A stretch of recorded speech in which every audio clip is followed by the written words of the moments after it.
बड़ी खबर ये कि लोकसभा स्पीकर ओम बिरला अपने संसदीय क्षेत्र के दौरे पर हैं। कोटा बूंदी लोकसभा क्षेत्र के दौरे पर स्पीकर ओम बिरला फिर से लोकसभा अध्यक्ष बनने के बाद ओम बिरला का भव्य स्वागत हो रहा है।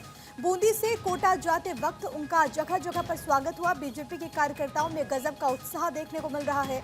जगह जगह पर स्वागत की तस्वीरें भी सामने आ रही है, पुष्प वर्षा हो रही है। ये तस्वीरें आपकी टीवी स्क्रीन पर, जहां पर आप देखिए किस तरीके से ये जो भव्य स्वागत है वो ओम बिरला का हुआ। लगातार वो इस क्षेत्र का प्रतिनिधित्व करते हुए, और सबसे बड़ी बात है कि लोकसभा स्पीकर बनने के बाद अपने संसदीय क्षेत्र का पहला दौरा ओम बिरला का, तो जाहिर है कि अपने आप में बेहद ज़्यादा महत्वपूर्ण हो जाता है। आप देखेंगे कि लोगों ने किस तरीके से उनका स्वागत किया है। मेरे साथ मेरी सहयोगी साक्षी मिश्रा इस वक्त तमाम जानकारी के साथ कनेक्टेड हैं। साक्षी, तस्वीरों के जरिए हम दिखा रहे अपने दर्शकों को कि किस तरीके से लोगों में, कार्यकर्ताओं में गजब का उत्साह है। ओम बिरला को अपने बीच पाकर एक बार फिर से उन्होंने इस क्षेत्र का प्रतिनिधित्व लगातार कर रहे और एक बार फिर से जीत हासिल की, और स्पीकर बनने के बाद उनका पहला दौरा। आगे के लिए क्या और कार्यक्रम, साक्षी? खास सबसे महत्वपूर्ण बात यह कि 20 साल में ऐसा पहली बार हुआ जब बतौर लोकसभा स्पीकर ओम बिरला को दोबारा चुना जाता है। और आज एक और महत्वपूर्ण बात यह कि दूसरी बार लोकसभा स्पीकर चुने जाने के बाद ओम बिरला अपने संसदीय क्षेत्र में पहुंचते हैं। और बड़े स्तर पर आप देखिए यहाँ पर तैयारियां लगातार की गई। जो लोग हैं वो बहुत बड़ी संख्या में मौजूद हैं, और अलग अलग जगह पर राजस्थान का जो कल्चर है वो आपको जरूर दिखाई देगा। क्योंकि सबसे पहले वो हिंडोली में लैंड करते हैं। हिंडोली में पहुंचने के बाद वो हिंडोली संसदीय क्षेत्र जो विधानसभा क्षेत्र है वहां पर जनता के साथ में मुलाकात करते हैं और वहां पर उनका अभिवादन स्वीकार करते हैं। और लगातार जो रोड शो है सुबह के 10:30 बजे से लेकर अब तक उनका जारी है।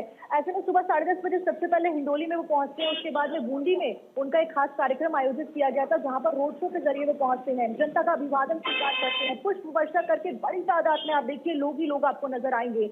और वो खूबसूरत तस्वीरें थी, क्योंकि तीसरी बार सांसद चुने जाना अपने आप में बहुत बड़ी बात होती है और बड़े चैलेंज उनके सामने है। और हमने सबने देखा है कि जब उनका पहला कार्यकाल था बतौर लोकसभा स्पीकर की, जब हम बात करते हैं तो उनको काफी सराहना मिली, और यही कारण है कि दोबारा से उनका नाम सामने रखा जाता है। हालांकि विपक्ष की तरफ से भी स्पीकर पद के लिए अपना उम्मीदवार उतार दिया जाता है, लेकिन बावजूद इसके जब ध्वनि मत से उनको बहुमत मिलती है, वो एक बार फिर से स्पीकर बनते हैं। उसके बाद जनता काफी ज्यादा खुश है, और ओम बिरला का जो काम है उनके क्षेत्र में वो बोलता है अपने आप में, क्योंकि उन्होंने काफी काम किया है। और जब हमने भारत24 ने ओम बिरला के साथ में खास बातचीत करी तो उन्होंने एक ही बात कही कि आने वाले समय में बूंदी और कोटा में और ज्यादा डेवलपमेंट होता हुआ नजर आने वाला है।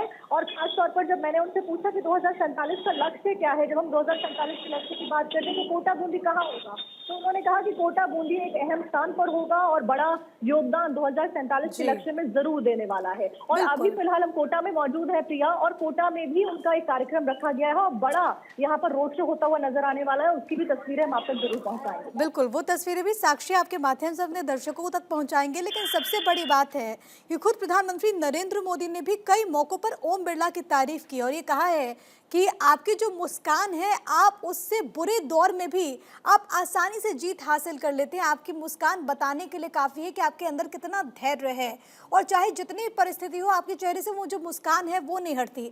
ओम बिरला की जो तस्वीरें सामने आ रही है साक्षी, लोगों की अथाह भीड़ है और वो हर किसी से मिलने की कोशिश करते हुए, यही एक खास चीज़ है जो कि एक व्यक्ति को उस मुकाम तक पहुँचाता है।